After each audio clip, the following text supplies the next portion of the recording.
নমস্কার বন্ধুরা, আমার রান্নাঘরে আপনাদের সবাইকে স্বাগত। আজ আমার রান্নাঘরে বানানো হচ্ছে কি বলুন তো, বাদাম চিক্কি বা গুড় বাদাম। অনেকে এটা গুড় বাদাম বলে, আবার অনেকে বলা হয় বাদাম চিক্কি। অনেক সময় কেনাগুলোর মধ্যে না চিক্কি লেখা থাকে। তো আমার বাড়িতে খুব অল্প ছিল, আধা কিলো ছিল। তার মধ্যে জলখাবার খেয়ে খেয়ে অনেকটাই শেষ হয়ে গেছে, আর অল্পই আছে, প্রায় 200 গ্রামের মতন হবে। এটা বানাবো। আমার হাজব্যান্ডের না এটা ভীষণ প্রিয়, রোজ বলে এটা বানাতে, রোজ বলে। তো আমাদের দিকে খুব ঠান্ডা পড়েছে ভাই, একদম লেপের নিচ থেকে বেরোতে ইচ্ছা করে না। আর ওই যে ওইটা দেখতে পাচ্ছেন, ওইটা আমার ঠাকুরঘর, লাইট জ্বলছে, বলে দিলাম। তো এই বানাবো আজকে বাদাম চিক্কি। তো চলুন প্রথমে বাদামটা একটু রোস্ট করে নিই। কড়াইটা প্রথমে খুব ভালো করে আমি গরম করে নিয়েছিলাম, এরপরে বাদামগুলো দিয়ে দিলাম। বাদামগুলো দিয়ে একদম মিডিয়াম টু লো তো এই বাদামগুলো ভাজতে হবে। যদি হাই ফ্লেমে ভাজা যায় না, তাহলে বাদামগুলো কি হবে, উপর থেকে ভাজা হবে কিন্তু ভেতর থেকে ভাজা হবে না, তখন বাদাম পাপড়িটা কিন্তু খেতে ভাল লাগবে না। এখানে কিছু কিছু বাদাম দেখুন ভাজা হয়ে গেছে। এটা ভাজতে প্রায় আমার 8 মিনিট সময় লেগে গেছে এখন অবধি। তো আরও বাকি যতটুকু আছে প্রায় 10 মিনিট লাগে এইগুলো ভাজতে, একদম মিডিয়াম আছে, মিডিয়াম টু লোতে। কখনো মিডিয়াম করতে হবে, কখনো আবার লোতে করে দিতে হবে। তো এটা ভাজা মোটামুটি হয়ে গেছে, চলুন এটা এরপরে নামিয়ে নেব। এটা নামিয়ে নিলাম, তবে এটা ঠান্ডা না হওয়া অবধি এর ছালটা ছাড়ানো যাবে না। তো এটা ঠান্ডা হয়ে যাক, তারপরে এই যে দেখছেন ঘষে দিলেই কিন্তু উঠে যাচ্ছে। তবে একটু ঠান্ডা হয়ে গেলেই কিন্তু একদম খুব সুন্দরভাবে উঠে যায়। তো আমি এইভাবে করে হাতে করে ঘষে নিই, তারপরে ফিরে আসছি। তো দেখুন এগুলো আমার সবকটাই ছাড়ানো হয়ে গেছে, আর ছাড়াতে ছাড়াতেই এগুলো কিন্তু 2 খণ্ড হয়ে গেছে। এবারে চলুন আগে প্রসেসে যাই। আবার কড়াই বসিয়ে দিলাম, কড়াই দিয়ে দিলাম খুব সামান্য জল নামমাত্র। এরপরে গুড় দেবো, যতটা আপনাদের বাদাম থাকবে ততটাই কিন্তু গুড় দিতে হবে।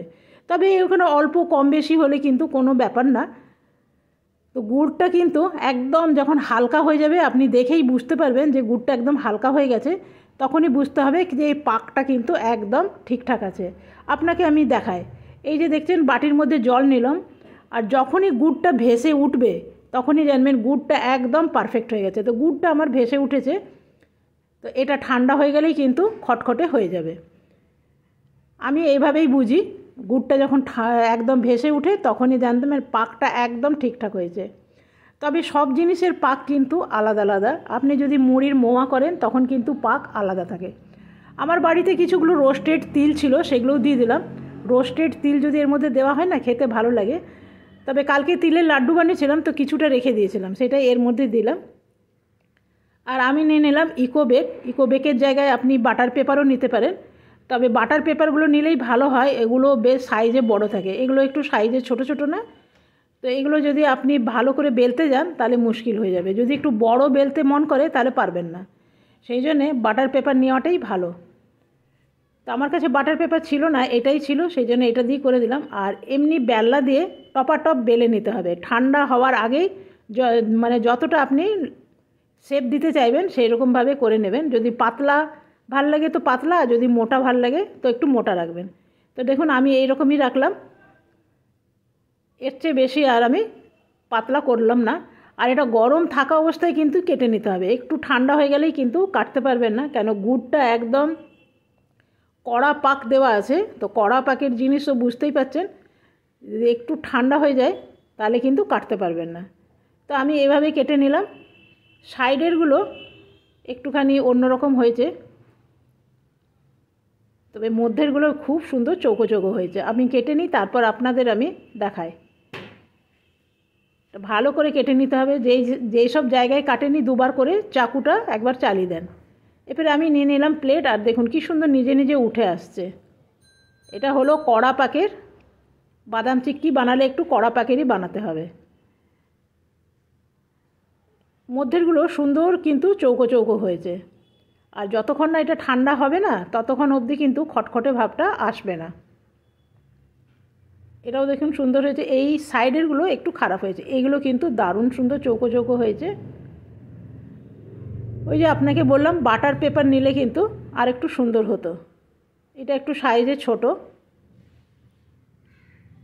যত ঠান্ডা হবে ততই কিন্তু খটখটে হবে। এটা বাচ্চাদের দিলে তো ভীষণ ভালোবাসে, তবে আমাদের বাড়িতে সবাই খুব পছন্দ করে এই জিনিসটা, সবাই। আমারও ভাল লাগে, আবার আমার 2 ছেলেরও ভাল লাগে, আবার আমার ঘরে যে লাড্ডু গোপাল আছে তারও ভালো লাগে। মাঝে মাঝে আমি লাড্ডু গোপালের জন্য বানিয়ে দিই, রোজ একটা করে ভোগে দিতে কিন্তু বেশ ভালো লাগে জানেন। বাকি যে দেব দেবতা আছে তাদেরকেও দেন, ভালোই লাগবে। আজকে আমার তৈরি হয়ে গেল গুড় পাবড়ি। এটা বাড়ির সবাইকে ভালো লাগবে। এই যে দেখছেন, ভীষণ সুন্দর হয়েছে, ভীষণ সুন্দর হয়েছে। এটা ঠিক মোটাটা ঠিক এই টাইপের, এটা আর একটু পাতলাও করতে পারবেন, আবার আর একটু মোটাও করতে পারবেন, তবে এই রকম মোটাটা না খেতে ভালো লাগবে।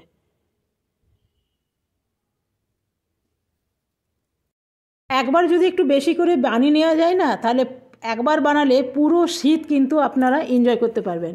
1 কিলো বাদামের যদি বানানো হয় তো অনেক দিন চলে যায়। আর যতটা বাদাম নেবেন ততটাই গুড় নেবে, তাহলে কিন্তু ভালো হয়। আমি ভেঙে দেখাই কী সুন্দর ভাঙছে দেখুন, মটমট করে। তবে এগুলো আমি এই রকম কন্টেনারে রেখে দেবো, তবে হাতের ভাঙাটা এখানে রাখলাম না, ওইটা খেয়ে নিতে হবে। আমাদের বাড়িতে বানাবার সাথে সাথে ঠান্ডাও হয়নি, তার আগেই 10-12খানা বেরিয়ে গেছে। আপনার ছেলে মেয়ে যদি বাইরে হোস্টেলে পড়ে তাদেরকে বানিয়ে এরকম বাড়িতে বাইরে পাঠিয়ে দেন, দেখবেন ছেলে মেয়েরা ভীষণ খুশি হয়ে যাবে। দেখছেন কত সুন্দর ভেঙে যাচ্ছে।